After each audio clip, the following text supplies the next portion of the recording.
Hello দর্শক বন্ধুরা, কেমন আছেন আপনারা সবাই? আশা করছি বেশ ভালো আছেন। ছবি অঙ্কন থেকে শুরু করে সামাজিক যোগাযোগ মাধ্যমে সম্প্রতি জায়েদ খান ও শবনম বুবলির সম্পর্ক নিয়ে এক ধরনের গুঞ্জনের ঝড় উঠে গিয়েছে। তবে বিভিন্ন অনুষ্ঠানে একসঙ্গে উপস্থিত হওয়া একাধিক ঘনিষ্ঠ ছবি এবং সামাজিক যোগাযোগ মাধ্যমের পোস্টগুলোর মাধ্যমে ভক্তদের মনে প্রশ্ন জাগতে শুরু করেছে। তাদের বন্ধুত্ব কি শীঘ্রই বিবাহের সম্পর্কে রূপান্তরিত হবে, নাকি এটি শুধুমাত্র বন্ধুত্বতেই রয়ে যাবে? সম্প্রতি একটি ছবি সামাজিক যোগাযোগ মাধ্যমে ছড়িয়ে পড়ে, যেখানে দেখা যায় জায়েদ ও বুবলি বেশ হাসি খুশি মুডে একসঙ্গে সময় কাটাচ্ছেন। ছবিটি ক্যাপশন ছিল কিছু রহস্যময় কথা, যা নিয়ে আলোচনা ঝড় লেগে যায়। ভক্তদের মধ্যে তখন থেকেই জল্পনা শুরু হয় যে এই সম্পর্কটি কি শুধু বন্ধুত্ব, নাকি এর পেছনে রয়েছে ভালোবাসার গল্প।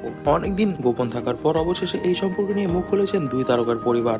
এক সাক্ষাৎকারে জায়েদ খানের এক ঘনিষ্ঠ আত্মীয় জানিয়েছেন, জায়েদ একজন সোজাসাপটা এবং পেশাদার মানুষ। ব্যক্তিগত সম্পর্ক নিয়ে তাকে কখনো মিডিয়ার সামনে প্রকাশ করতে দেখা যায়নি। আর বুবলির সঙ্গে তার সম্পর্ক নিয়ে যে গুজব রটেছে তা সম্পূর্ণ ভিত্তিহীন। তারা দুজনে ভালো বন্ধু এবং এর চেয়ে বেশি কিছুই নয়। বুবলির পরিবার থেকেও জানানো হয়, বুবলির ব্যক্তিগত জীবন নিয়ে যা রটছে তা বেশিরভাগই বিভ্রান্তিকর। মিডিয়া সবসময় তারকা দম্পতি নিয়ে গল্প বানাতে পছন্দ করে, কিন্তু বাস্তবে এসবের কোনো ভিত্তি নেই। জায়েদ খান এবং শবনম বুবলি দুজনে এই বিষয়ে সরাসরি মন্তব্য না করলেও তাদের পরিবার থেকে দেওয়া কিছু প্রতিক্রিয়াগুলো স্পষ্ট ইঙ্গিত দেয় সম্পর্কে সবকিছুই শুধু বন্ধুত্বের গণ্ডিতে সীমাবদ্ধ। তবে এই বিষয়ে কিন্তু আমাদের আছে এখনো ডাউট। কারণ কি, যেহেতু তাদের পরিবারেরা সরাসরি বলছে তাদের মধ্যে কোনো ধরনের কোনো অবৈধ সম্পর্ক নেই, তাহলে কি তারা অন্য কোনো কিছুকে লুকাতে চাইছে, নাকি বুবলি ও জায়েদ খান নিজেরাই তাদেরকে বলতে বলেছেন এসব কথা? আমার কাছে কিন্তু মনে হচ্ছে তারা সত্যি আছেন কোনো সম্পর্কে, তবে এখন তা জানাতে চাচ্ছেন না পাবলিকের মাঝে। হয়তোবা বিয়ে করার পর সরাসরি জানাই দিবেন সবাইকে। তবে দর্শক বন্ধুরা, এই বিষয়ে আপনারা কি মনে করছেন তা কিন্তু অবশ্যই আমাদেরকে কমেন্ট বক্সে কমেন্ট করে জানাবেন। আজ এ পর্যন্ত ভিডিওটি ভালো লেগে থাকলে অবশ্যই ভিডিওটিতে লাইক করে দিবেন, বেশি বেশি করে শেয়ার করে দিবেন এবং আমাদের চ্যানেলটিকে কিন্তু সাবস্ক্রাইব করতে ভুলবেন না। ধন্যবাদ।